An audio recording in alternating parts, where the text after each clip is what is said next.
Daniel Carter, 43, had spent nearly 20 years building what he believed was a solid life.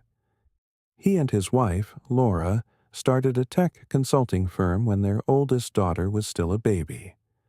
Over time, they turned it into a serious business, hired a dozen employees, and chased contracts with major corporations. They had 3 children, a good house in Tempe, Arizona, and what looked like a perfect partnership, until everything cracked on an ordinary Tuesday night. Daniel was in the home office finishing a proposal for a major client, a deal that could change the company's future. Their firm, Carter Digital Solutions, had consumed years of sacrifice. They had built it together while raising Emma, Chloe, and Noah. From the outside, their life looked complete. Close to midnight, Daniel heard Laura's car pull into the driveway. It was her 3rd late night that week. She had mentioned a networking event downtown, supposedly a meeting with investors. He went to the kitchen, thinking he might heat up food for her. The moment she walked in, something felt wrong. Her hair was messy in a way that looked intentional. Her lipstick was smudged. She smelled faintly of expensive men's cologne. She barely looked at him, dropped her bag, muttered that she was exhausted, and went straight upstairs to shower. In 18 years of marriage, Laura had always greeted him properly. She always asked about his day. She always met his eyes. That night, she did none of it. Daniel stood in the kitchen listening to the water run and felt a cold certainty settle inside him. He went back to the office and checked their shared calendar. There was no networking event. He opened her work email, which she had given him access to years earlier for business continuity. There were no invitations, confirmations, or messages about any investor event. That was the moment he stopped dismissing his instincts. The next morning, he acted normal. He made breakfast, asked Laura about her plans, and watched her scroll through her phone with the detached focus of someone already somewhere else. She mentioned a client meeting at 10 and lunch with an investor. She said she would probably be late again. Emma, sharp and observant at 16, came downstairs with her backpack and looked between them long enough for Daniel to know she sensed the tension. Noah rushed in next, 13 and always hungry, grabbing food without sitting. Chloe was still upstairs, likely changing outfits for the 3rd time. After everyone left, Daniel called his brother, Ryan, a divorce lawyer in Phoenix and one of the best in the state. He needed advice before he went any further. When Ryan answered, Daniel hesitated. Saying it out loud made it real, but he told him everything. The late nights, the missing calendar entries, the cologne, the distance in Laura's face. Ryan listened, then told him to get proof. Real documentation. With a marriage and a business tied together, suspicion was useless without evidence. He warned him to stay within legal boundaries and only check what he had legitimate access to. For the next 3 days, Daniel went through their business records. Their finances were joint and fully visible for tax and operational reasons. That was where he found the pattern. There were hotel charges in Phoenix at boutique places they had never used for business travel. 5 transactions in 6 weeks, all on Wednesdays, all billed to the company card and categorized as client entertainment. Then came the restaurant receipts, expensive dinners for 2, bottles of wine that cost more than a month of groceries, all written off as business expenses. Laura had hidden everything in plain sight. It was clever, except Daniel knew they had no clients in those locations. He photographed every receipt, built a timeline, and cross-checked it with Laura's actual calendar on her laptop.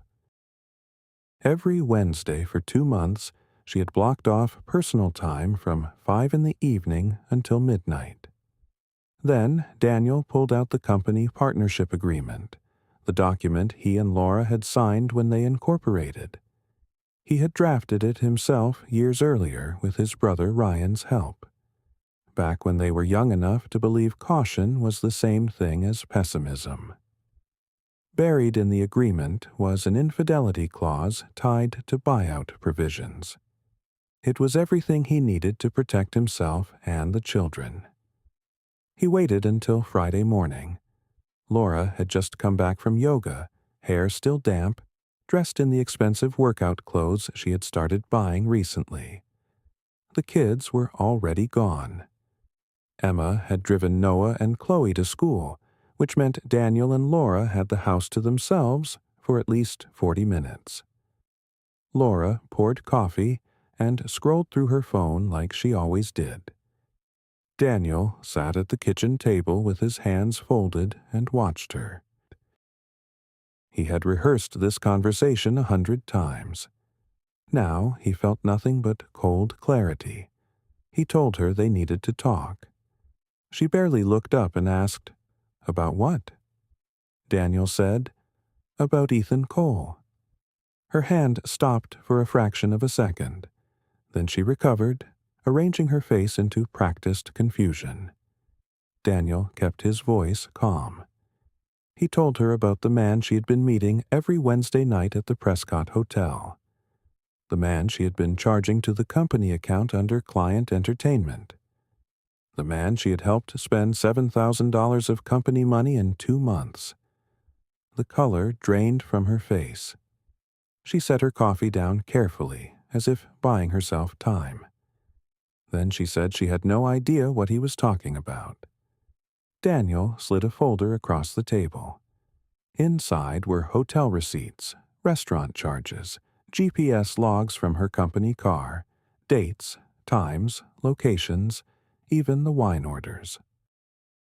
He told her he had reviewed the partnership agreement and asked whether she remembered the infidelity clause, the one she used to call unnecessary. Her jaw tightened. She snapped back fast, accusing him of spying, of digging through her private life. Daniel corrected her without raising his voice. He said he had reviewed business expenses, something any equal partner had every legal right to do.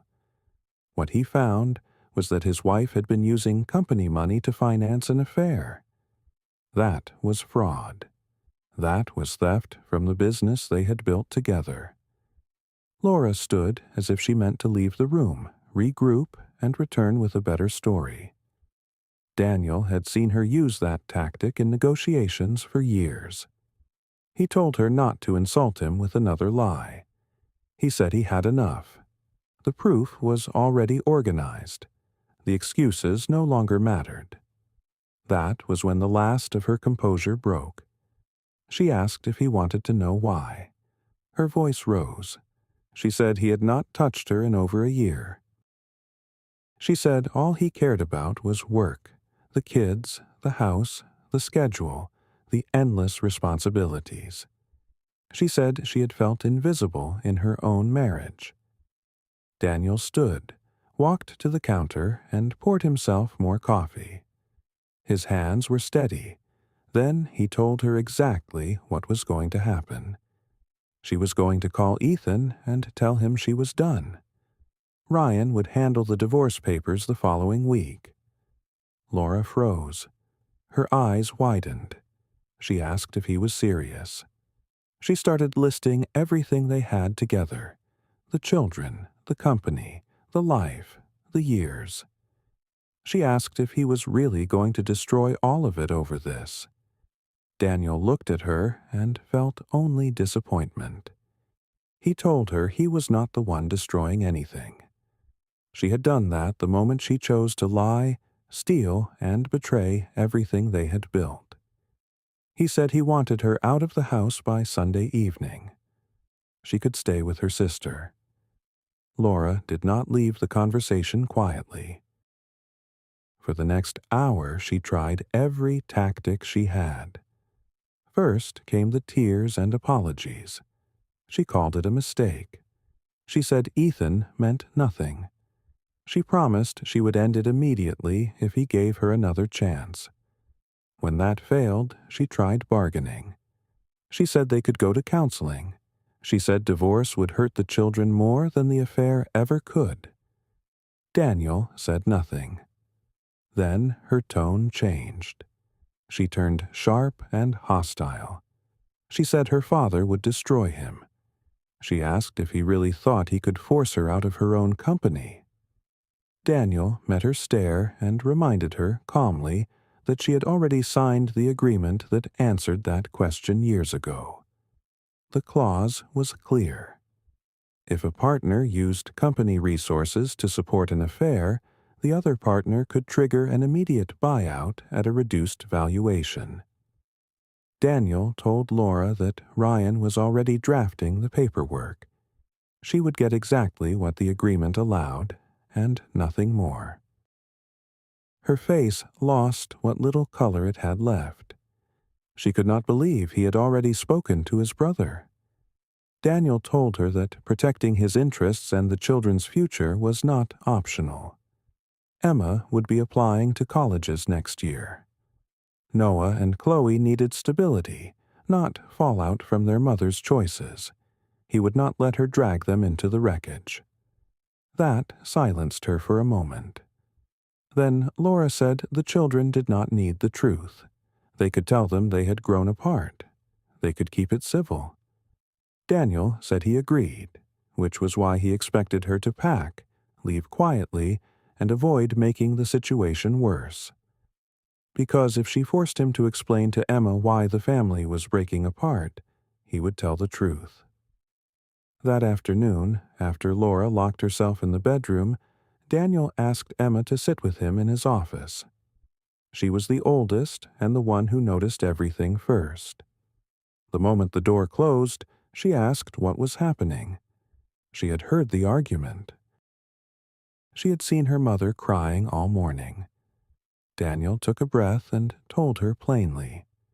He and Laura were getting divorced because Laura had been having an affair for months, and he would not stay in a marriage without trust. Emma stared at him, trying to absorb it. He watched confusion give way to recognition, then anger. She said that explained the late nights, the distance, the Wednesday meetings that never felt real. She admitted she had known something was wrong. She had only hoped it was stress, not this. Daniel apologized that she had been carrying that feeling alone. Emma shook her head and told him not to apologize for something her mother had done. Then she asked the only question that mattered to her. Were they going to be okay? Daniel told her they would be more than okay. He told her he would need her help with Noah and Chloe, that they would lean on their older sister more than they realized. She wiped her eyes, nodded, and asked about the business. Daniel told her he was buying Laura out. The company would stay intact. Their employees would keep their jobs. Nothing would collapse because of this. That evening, he sat Noah and Chloe down together in the living room. He kept it simple. Their mother and father were getting divorced. Sometimes adults hurt each other badly enough that living apart becomes the only way to be decent parents. Noah went quiet at once, shutting down in the way he always did when something hurt more than he could name. Chloe's eyes filled immediately. In a small voice, she asked if it was her fault. Daniel pulled her into his lap and told her no. None of this belonged to her. None of it belonged to any of them. He told all three of his children that they were the best part of his life, and that would never change. After a while, Noah asked where their mother was going to live. Daniel said Laura would stay with Aunt Karen for now. They would still see her. A schedule would be worked out. By Sunday evening, Laura was gone. She packed 3 suitcases, took her car, and left while the children were at their grandmother's house. She did not say goodbye. 18 years of marriage, 3 children, and she still could not face them. That night, Emma found Daniel in the garage sorting tools just to keep his hands busy. She asked if Laura was really gone. When he said yes, Emma answered with a hardness that sounded older than 16. She said Laura did not deserve him. She did not deserve any of them. Daniel pulled his daughter into his arms and understood something he had not been ready to admit until then. He was not broken. He was free. Monday morning brought the first real test. Daniel was in his office at Carter Digital Solutions, reviewing the preliminary buyout numbers Ryan had sent over when Michelle, his executive assistant, knocked on the door. She said someone was there to see him. Urgent. The name was Ethan Cole. For a moment, Daniel felt everything at once: heat, anger, disbelief. Then the feeling disappeared and left behind perfect calm. He told Michelle to send him in. Ethan entered the office as if he belonged there. Tall, polished, dressed in the kind of expensive restraint that announced money without ever naming it. He wore the kind of smile that probably worked on investors, clients, and married women with weak boundaries. He held out a hand and introduced himself. Daniel did not take it. He just looked at him until Ethan let the hand fall. Ethan said they needed to talk. Then he sat down across from the desk without being invited. Daniel asked him what exactly there was to discuss. Ethan glanced at the proposal on the desk and said he was there about the Morrison contract. The Fortune 500 account Daniel had been fighting to land for months. He said he was vice president of technology at Morrison Industries. He was the executive evaluating the proposal. For a second, the room seemed to shift around Daniel. He stared at him, trying to decide whether this was a joke or some vulgar performance. Ethan's smile widened. "No joke," he said. "Small world. 1812 Chwilyn I Visimnatsit Sekund." He'd been reviewing my proposal for 3 weeks. Said it was impressive work. Ethan said Laura had been helping him understand the company's capabilities during their meetings. There it was. The smugness. The calculated insult. Daniel rose slowly, walked around the desk, and shut the office door. When he turned back, his voice was calm. He told Ethan that his personal life and his business were separate. If Ethan wanted to evaluate the proposal, he could do it on its merits. But if he thought he could use his relationship with Daniel's soon-to-be ex-wife to influence the deal, he was making a serious mistake. Ethan's smile slipped. He said he was not trying to influence anything. Daniel asked why he was there. Then, sitting in his office, admitting to an affair with his wife while overseeing the largest contract his firm had ever pursued. What exactly was the point? Ethan shifted in the chair and said he wanted to be direct, professional, man to man. Daniel stepped closer. He told him that men did not sleep with another man's wife and then call it professional. Men did not use business leverage to dress up selfishness as honesty. If Ethan wanted to act professionally, he could leave the office, review the proposal objectively, and make his decision based on the quality of the work, not the damage he had helped create. Ethan stood and accused Daniel of making it personal. Daniel answered that Ethan had made it personal the moment he touched his wife. He told him to get out. Then he added, quietly, that if the Morrison deal disappeared because of Ethan's relationship with Laura, every technology executive in Phoenix would know exactly why. The industry talked. Reputations moved faster than contracts. Ethan left without another word. Daniel sat back down, his hands unsteady now that the door was closed, and called Ryan. He told him they had a new problem. That evening, Daniel came home to find Emma sitting on the front steps, pale and tense. The moment she saw him, she said it was Chloe. She had locked herself in her room and had been crying for hours. Emma had tried talking to her, but Chloe wanted her father. Daniel went upstairs and found Chloe curled on the bed, clutching her favorite stuffed bear. Her face was red and wet, her whole body folded inward, as if she could make herself small enough to disappear into the blankets. He sat beside her, and she looked up at him with the kind of hurt children should never have to carry. She asked if Mommy was coming back. Daniel told her Laura would visit, that she would still see her. Chloe asked why her mother had left. Then, in a voice barely above a whisper, she asked if she had done something wrong, if she was not good enough. Daniel pulled her into his lap and held her tightly.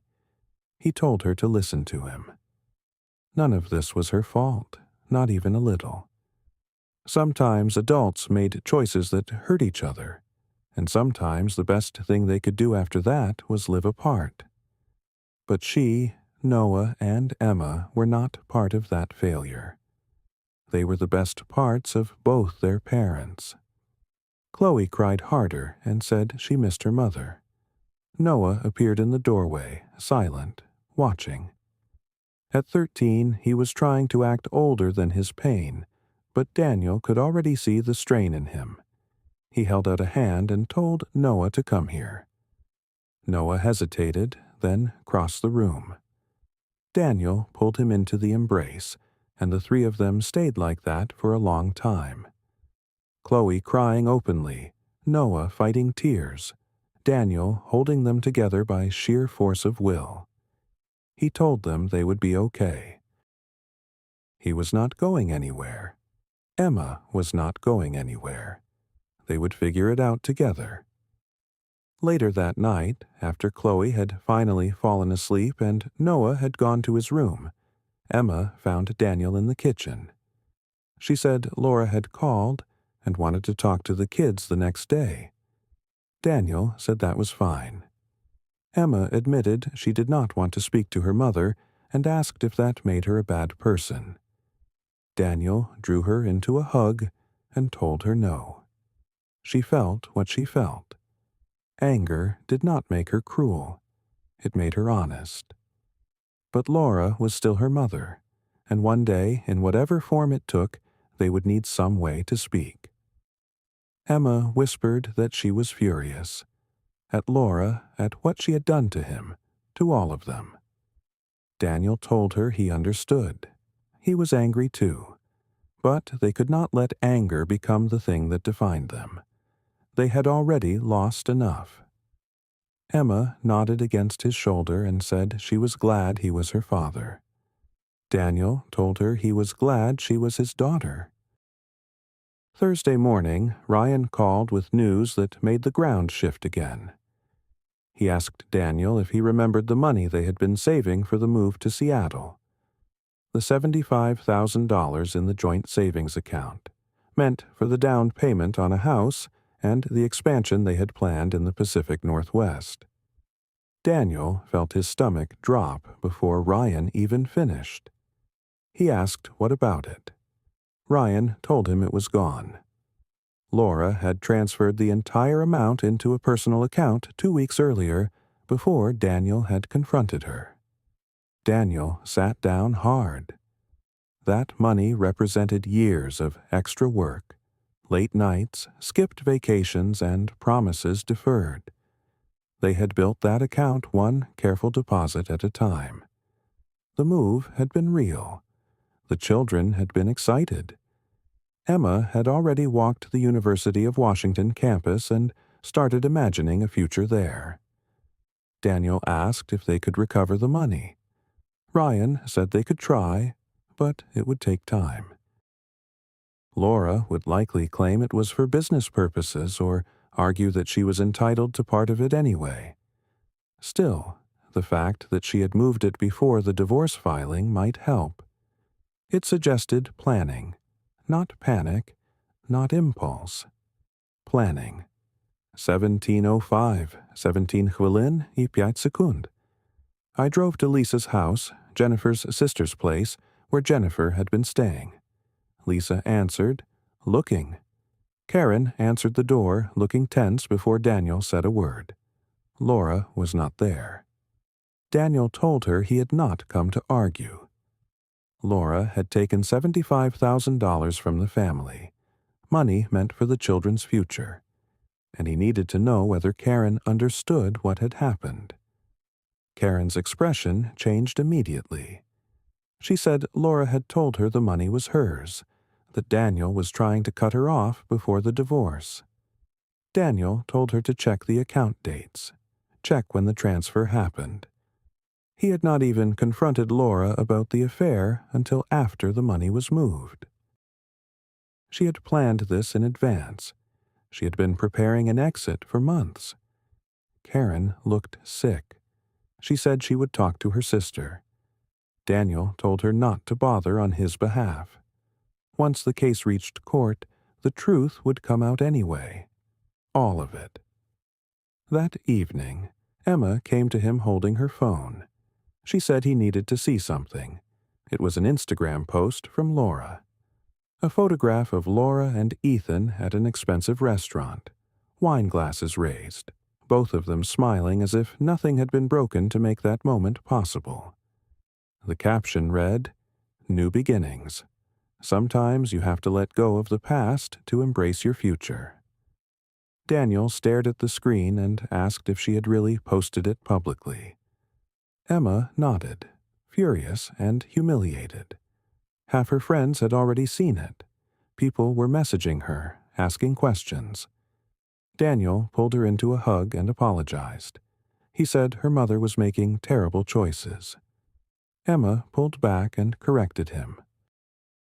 Laura was not making careless choices. She was making selfish ones. There was a difference. The next morning, Daniel got a call from Morrison Industries. Not from Ethan, but from his boss. A woman introduced herself as Patricia Wong, Chief Executive Officer of Morrison Industries. She said she understood there had been a personal conflict involving one of her vice presidents and Daniel's proposal. Daniel chose his words carefully. He said there had been complications. Patricia did not waste time. Ethan Cole no longer worked for the company. Morrison did not tolerate conflicts of interest or conduct that compromised professional judgment. Daniel's proposal was still active and would be evaluated strictly on its merits.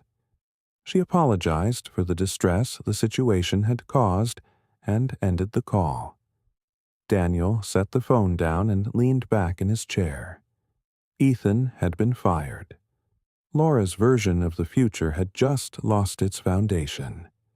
What Daniel felt was not relief or triumph. It was colder than that. It was satisfaction without warmth. Friday afternoon, Daniel was picking Noah up from wrestling practice when his phone began filling with notifications. Texts from Emma, from other parents, from neighbors. He pulled into a parking lot and checked the messages. Emma had posted something online. The first line read, "Since my mother decided to make her life public, I'm going to tell the truth." Daniel called her at once. She answered before he could speak and said she knew he would be upset, but she could not stay quiet any longer. Laura was lying. Laura was turning Daniel into the villain. Emma was done watching her manipulate people. Daniel asked what exactly she had posted. Emma said she had told the truth, that Laura had an affair, that she took money from the family, that Daniel had handled everything with more fairness than she deserved, and that Laura had walked out without even saying goodbye to the children. Daniel read the full post in silence. It was detailed, emotional, and mercilessly honest. Emma had tagged Laura. She had tagged Ethan. She had made sure no one could pretend not to understand. Daniel called her again and told her he understood why she had done it.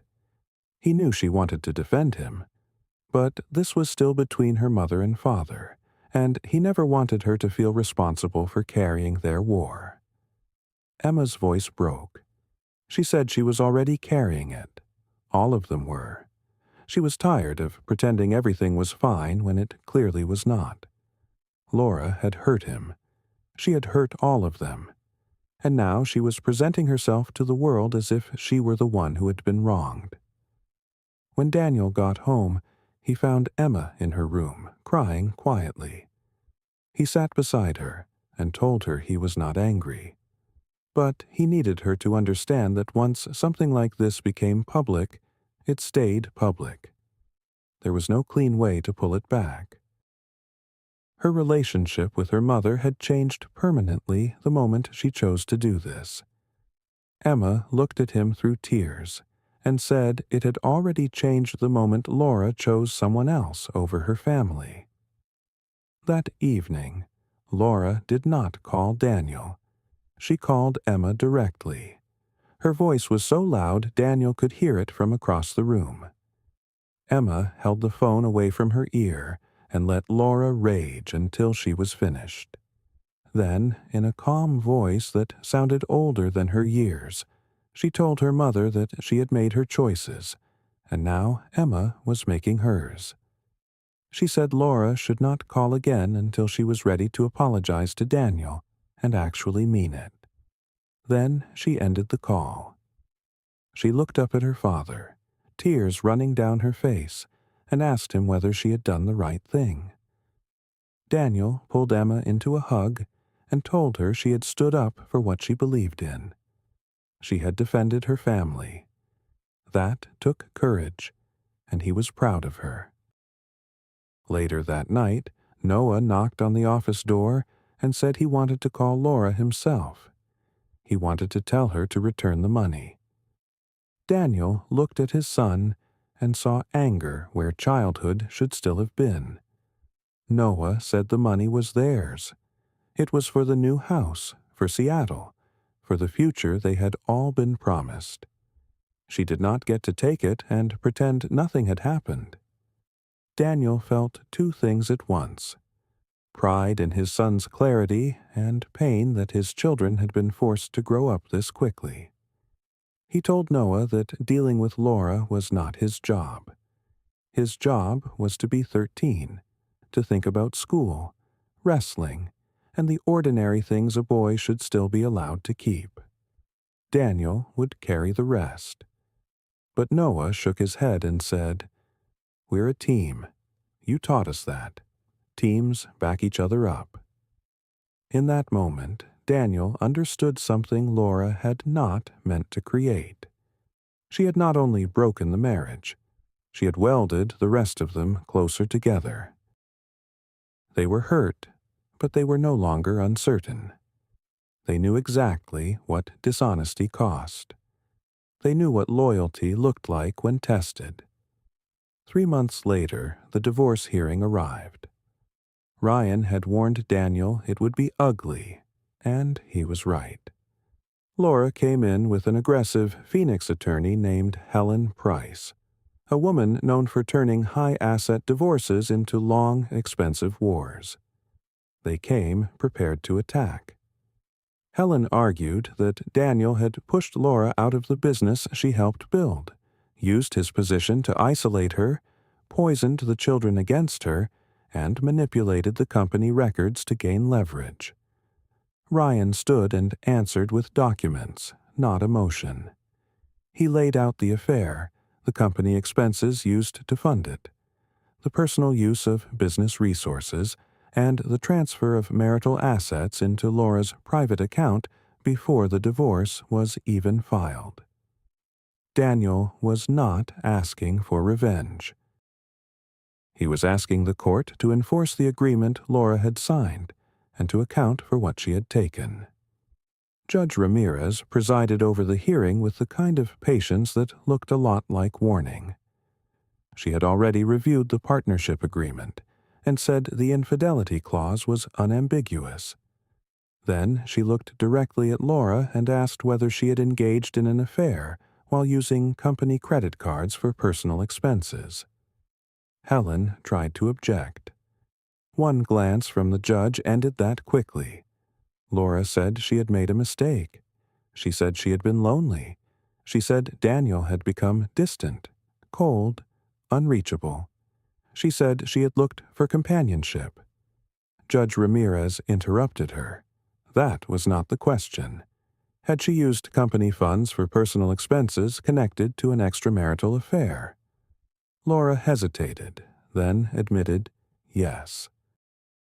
She tried to explain further, but the judge stopped her again and asked about the $75,000 transferred from the joint savings account before proceedings began. Laura said the money was partly hers. She had earned it too. Ryan rose once more and explained that the account had been specifically designated for the family's relocation to Seattle and the expansion of the business.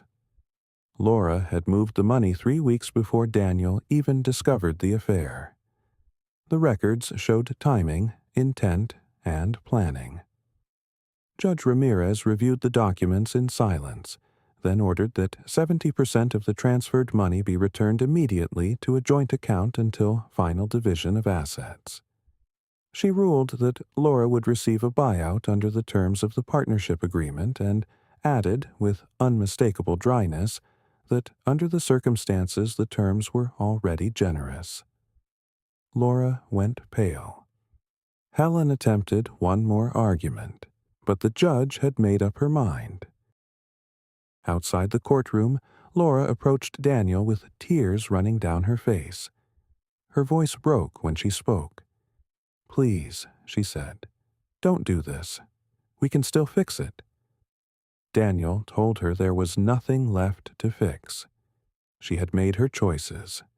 Now she would live with them. Laura looked at him with the kind of desperation that had once moved him, and now only made him tired. She said, "What about Ethan? He lost his job because of me. He's struggling. We need that money." For a second, Daniel just stared at her, genuinely stunned. Then he asked whether she was really asking him to help finance the life she had chosen over her family. Laura said she was asking for compassion. Daniel told her he had compassion for his children, for the life she had torn apart, for the future she had thrown away without thinking past herself. But whatever happened to her and Ethan now belonged to them, not to him. Ryan stepped in before Daniel said anything harsher and pulled him away. He said they had gotten what they came for. Daniel understood what he meant, but it did not feel like winning. It felt like surviving long enough to stand again. 8 months after the divorce was finalized, Daniel stood in the living room of their new house in Seattle and watched the movers carry in the last of the furniture. The light came differently there, cleaner, colder, honest. Emma had started her freshman year at the University of Washington, and already sounded like she belonged to herself in a way that made him proud.